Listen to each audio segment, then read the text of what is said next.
ലോകത്തിലെ ഏറ്റവും വലിയ ഡെമോക്രസിയാണ് നമ്മുടെ രാജ്യമെന്ന് നമ്മൾ അഭിമാനത്തോടെ പറയാറുണ്ട്. നമുക്കിവിടെ എല്ലാ സ്വാതന്ത്ര്യമുണ്ടെന്നും നമ്മൾ അഭിമാനത്തോടെ പറയാറുണ്ട്. നമ്മുടെ രാജ്യത്ത് പത്ര സ്വാതന്ത്ര്യമുണ്ടെന്നും നമ്മൾ അഭിമാനത്തോടെ പറയാറുണ്ട്. പക്ഷേ ഈ സ്വാതന്ത്ര്യമെല്ലാം നമുക്കുണ്ടോ? കുറച്ച് വർഷങ്ങളായുള്ള കാര്യങ്ങൾ നോക്കുകയാണെങ്കിൽ ഇല്ല എന്ന് തന്നെ പറയേണ്ടി വരും. അഭിപ്രായ സ്വാതന്ത്ര്യത്തിൽ ഭരണകൂടം കൈകടത്തുന്ന കാഴ്ചയാണ് നമ്മൾ കണ്ടുവരുന്നത്.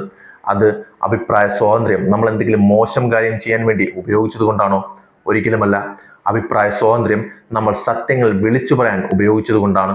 റിപ്പോർട്ടേഴ്സ് വിത്തൗട്ട് ബോർഡേഴ്സ് പുറത്തുവിട്ട കണക്കനുസരിച്ച് മാധ്യമ സ്വാതന്ത്ര്യത്തിന്റെ കാര്യത്തിൽ 180 രാജ്യങ്ങളിൽ 151 സ്ഥാനത്താണ് നമ്മുടെ ഇന്ത്യ. നമ്മുടെ അയൽ രാജ്യങ്ങളായ നേപ്പാൾ, ബംഗ്ലാദേശ് എല്ലാം തന്നെ നമുക്ക് മുന്നിലുണ്ട്. നമ്മുടെ പിന്നിലായിട്ടുള്ളത് പാകിസ്ഥാനും താലിബാൻ ഭരിക്കുന്ന അഫ്ഗാനിസ്ഥാനുമാണ്. ഇതിന് കാരണം എന്താണ്? ഭരണകൂടത്തെ വിമർശിക്കുന്ന മാധ്യമ പ്രവർത്തകർ ആക്രമിക്കപ്പെടുന്നു, അവർ കൊല്ലപ്പെടുന്നു, അവർ ഒറ്റപ്പെടുന്നു. രാജ്യദ്രോഹ കുറ്റം ചുമത്തിയും IT ആക്ട് ചുമത്തിയും കള്ളപ്പണം വെളുപ്പിക്കാനുള്ള നിയമങ്ങൾ ചുമത്തിയും മാധ്യമ സ്ഥാപനങ്ങളെയും മാധ്യമ പ്രവർത്തകരെയും ഇവർ നിയന്ത്രിക്കുന്നു.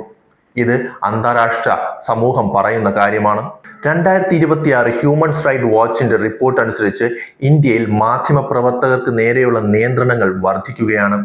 പ്രത്യേകിച്ച് സോഷ്യൽ മീഡിയ അക്കൗണ്ടുകൾ റദ്ദാക്കുകയും അതിലെ കണ്ടന്റുകൾ പിൻവലിക്കാനും സർക്കാർ നേരിട്ട് ഇടപെടുന്നു എന്നും ഈ റിപ്പോർട്ട് സൂചിപ്പിക്കുന്നുണ്ട്. ഇതിനുള്ള ഏറ്റവും വലിയ ഉദാഹരണമാണ് ഇന്നലെ മലയാളത്തിലെ 2 പ്രമുഖ ഓൺലൈൻ മീഡിയകളും ഇന്ത്യയിലെ ഒരു പ്രമുഖ ഓൺലൈൻ മീഡിയ ദ വയറിനും അവരുടെ സോഷ്യൽ മീഡിയ അക്കൗണ്ട് നഷ്ടപ്പെട്ടത്. ക്രൗഡ് ഫണ്ടഡ് ആയ ദ വയറിന് അവരുടെ സോഷ്യൽ മീഡിയ അക്കൗണ്ട് തിരിച്ചു കിട്ടിയെങ്കിലും മലയാളത്തിലെ ദേശാഭിമാനി, നോ ക്യാപ് എന്നിവർക്ക് അത് പൂർണ്ണമായും നഷ്ടപ്പെടുകയായിരുന്നു. എപ്സ്റ്റീൻ ഫയൽസിൽ മോദിയുടെ പേര് വന്നത് വാർത്തയാക്കിയതും കേന്ദ്ര സർക്കാരിനെ നിശ്ചിതമായി വിമർശിച്ചതുമാണ് അക്കൗണ്ട് പോകാൻ കാരണമെന്ന് ഇവർ സൂചിപ്പിക്കുന്നു. ഭരണകൂടത്തിന് അനുകൂലമായ വാർത്തകൾ മാത്രം സത്യമാകുന്നത് അപകടകരമാണ്. മാധ്യമ പ്രവർത്തകരെ നിശബ്ദരാക്കുകയും വിയോജിപ്പുകളെ അടിച്ചമർത്തുകയും ചെയ്യുന്നത് ജനാധിപത്യ വിരുദ്ധമാണ്.